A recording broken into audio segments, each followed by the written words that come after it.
Okay, now let's add this motion path to our animation. And in this way, we are going to learn more about the shape layers and what we can do with them. So to create a path, we are creating a path on different shape layers. Make sure that you didn't select any of the layers, so you would not create a mask on top of them. And select this pen tool. Enable this title action save to create our path from the center by clicking here. You can also hold Shift and it will create a straight line without any kind of tilting. And click here on the center. So now we've created this shape layer. We can press Enter on keyboard and let's call it Path 1. Let's select this selection tool. We can just click on Fill and disable Fill by pressing on None and click OK.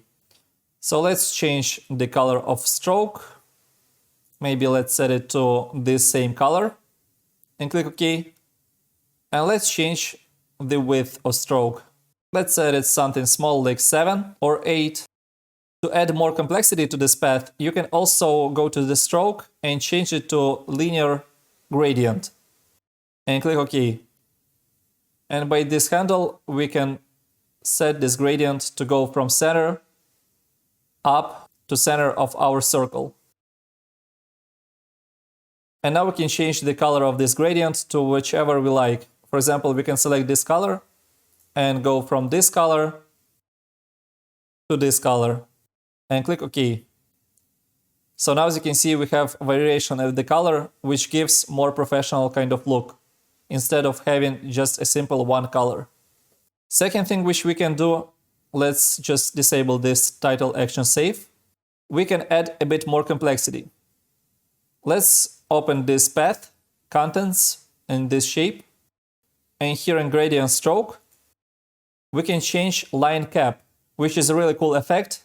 And if we will set to round cap, just take a look at this line. As you can see, it has squares.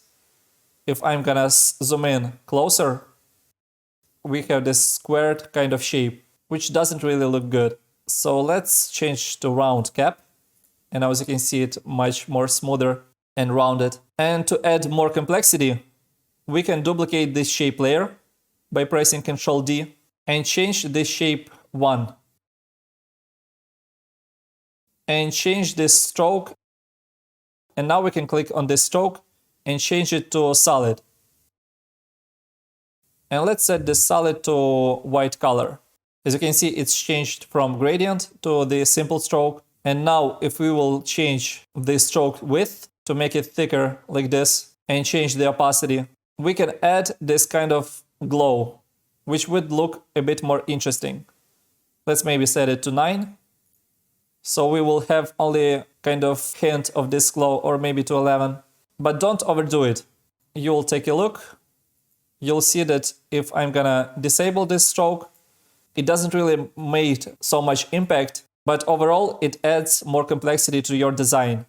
And it feels like it has more to it. So this is why you want to spend a little bit more time on these details, which will make your design more complex and stand out from other projects.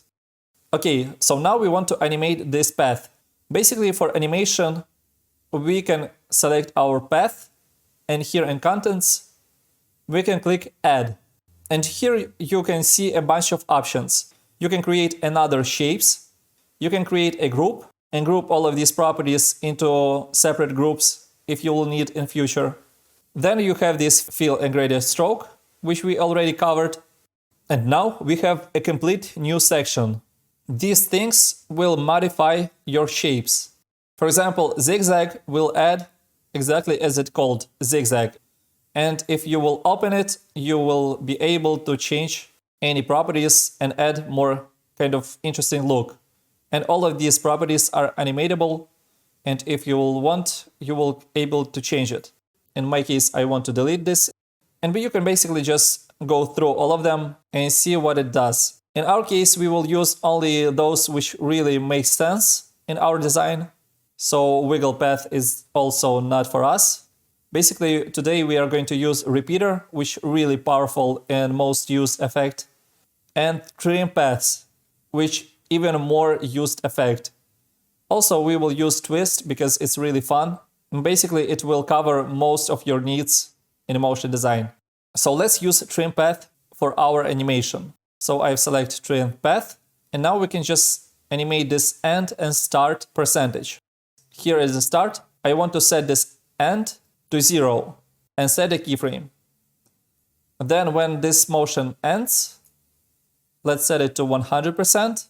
And now as you can see, it goes away, but this still stays up here. So we want to make sure that this also goes away. We will use start option, and just about here, we can create a keyframe for the start. And here, let's set it to 100%.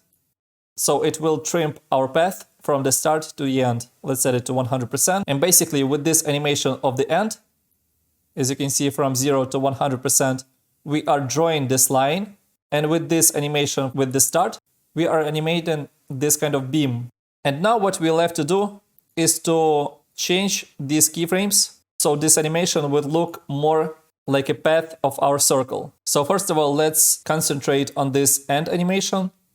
I'm gonna select these keyframes and move it over. And let's select this last keyframe, go to Graph Editor, and also copy this kind of motion which we've created for our circle, which basically repeats this fast movement at the start. And you can already see that it's drawing a line. And basically you just want to copy this motion, like this center of your square, drawing this path. So once you'll get this motion, you can now add this motion of deleting itself. But now we want to do exact opposite.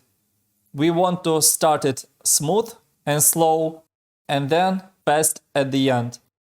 And for really good animation, you want these two keyframes to overlap a bit like this. So in this way, it will look more organic. So as you can see, my Adobe software crashed. Okay, so I remade all of this, what we did before.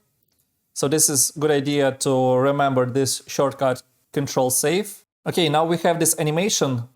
And once again, you make sure that your keyframes, these overlaps. And then just move this path below this texture and circle.